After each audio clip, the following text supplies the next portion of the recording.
Ishte varur nga blerjet, gruaja tregon për të gjithë metodën që e shpëtoi dhe e bëri të kursej para. Një grua që e përshkruan veten si të varur nga pazari ka shpikur mënyrën e përsosur për të ndalur veten të blej blerje impulsive që nuk i duen realisht, duke e kursyer paratë e saj gjatë procesit. Aleksandra ndau këshillën për kursimin e parave në kanalin e saj të komunikimit virtual, ku tregoi se sa herë që e gjen veten duke marrë diçka në një dyqan ose duke parë diçka në internet, ajo ka një bisedë me veten se sa kushton. Gruaja tha se mendon sikur dikush i ofron asaj sasinë e parave që po mendon të shpenzojë dhe nëse do të preferonte të merrte parat në dorë sesa të blinte artikull. Dhe nëse do të preferonte të merrte parat në dorë sesa të blinte artikullin, atëherë ajo e di që nuk ka nevojë për të.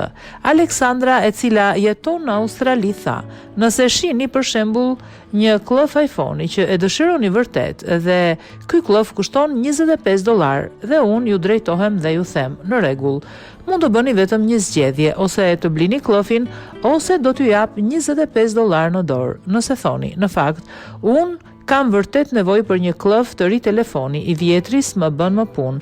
Atëherë, mund ta blini se e dini që keni nevojë për të. Ndërsa nëse thoni, e di çfarë, më duhen $25 dhe s'po e marr klofin e telefonit, atëherë ju vërtet nuk keni pse ta bëni këtë blerje." Postimi i saj pati shumë interaktivitet me ndjekësit që herë gjenin të vlefshme këshillën e saj dhe herë nuk binin dakord me të. Pati edhe të tjerë që ndanë eksperiencat e tyre, duke treguar se çfarë ka funksionuar për t'i ndalur nga bërja e blerjeve impulsive. Një prej tyre tha se përdor këtë teknik: "Unë gjithmonë e krahasoj produktin që dua të ble me tarifën time për orë në punë.